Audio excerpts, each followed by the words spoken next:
Jawi ngantos wekdal menika tasih masta teguh tradisi tilaran leluhur piyambakipun sedaya.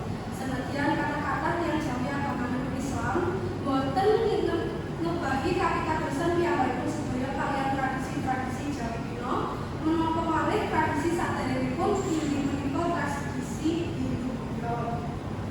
Upacara siraman Gongke Ekada menika dipuntindakaken wonten Kelurahan Kalimpang, Kecamatan Sukojayan, Kabupaten Blitar.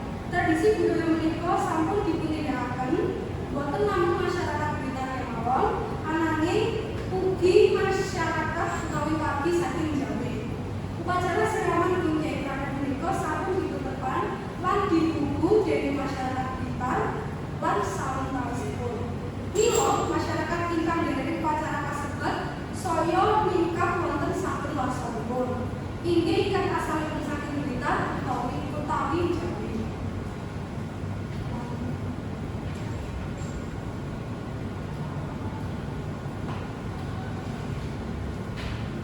Nggih, salajengipun wonten sejarah upacara siraman Gongke Ekada. Sejarah upacara siraman pusaka Gongke Ekada menika sesambetan kaliyan asal usul tlatah budaya.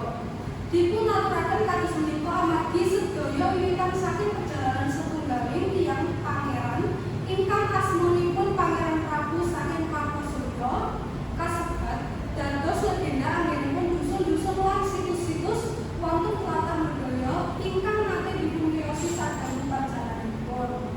Dene awal mula Pangeran Prabu nindakaken perjalananipun dhateng Lodaya amargi ing wekdal menika kedados penempatan tahta kerajaan Kartosurya Sri Susuhunan Pakubuwana setunggal.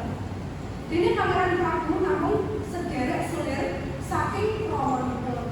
Nalika Sri Sultan Pakubuwana setunggal dipunopadaken dados raja, Pangeran Prabu rumaos gerah panggalih lan kagungan niat nyedani Sri Susuhunan Pakubuwana setunggal. Nanging upayanipun konangan mila dados hukuman amargi kesalahanipun menika Pangeran Prabu diasinaken lan ditugasaken babat alas Lodaya.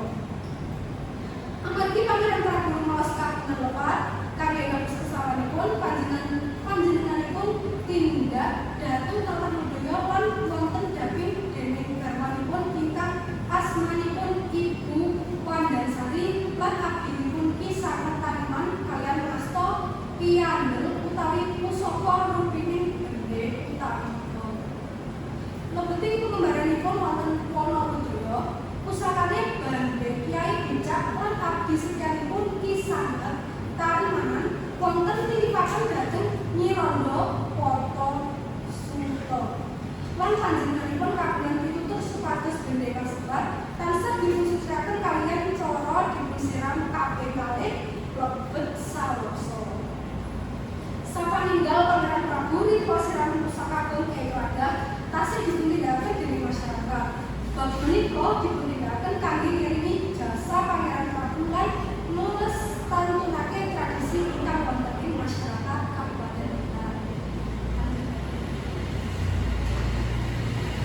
Nggih, salajengipun wonten rangkaian upacara siraman Gongke Ekada wonten 3 perangan inggih ingkang setunggal perangan persiapan, kaping kalih siraman, lan ingkang terakhir wonten panutup. Ing perangan persiapan sadinten ngantos saderengipun lampahan upacara wonten pinten-pinten persiapan ingkang dipuntindakaken dening panitia siraman. Dinyiapaken kembang utawi sekar lan toya-toya ingkang dipunpendhet saking pitung semua. Ingkang kaping kalih wonten upacara siraman. Nggih, siraman menika kebagi dados 3 perangan. Ingkang pertama wonten dalu tirakatan ingkang diisi kados pengajian. Ingkang kaping kalih penguburan mustaka.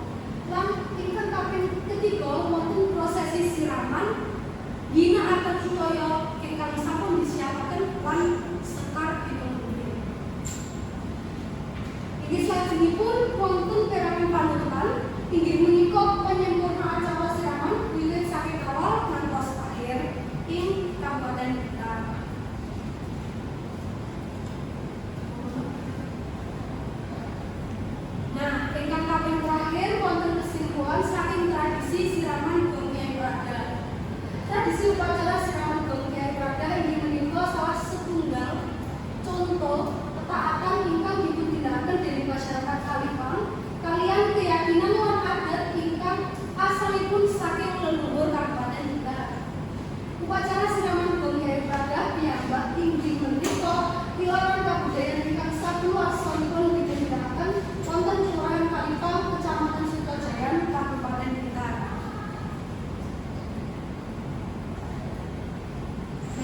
Menika wonten dokumentasi tradisi siraman Ugeng Kyai Prada ingkang dipunpimpin kalian sesepuh Kyai lan didereki kalian masyarakat Kabupaten Blitar lan masyarakat wonten ing Jawa Timur.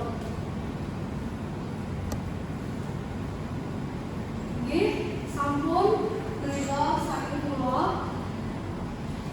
materi ingkang gadah kira-kiraan tradisi siraman Ugeng Kyai Prada. Nggih, sampun saking kula yang paraken sekalian. Wassalamualaikum warahmatullahi wabarakatuh.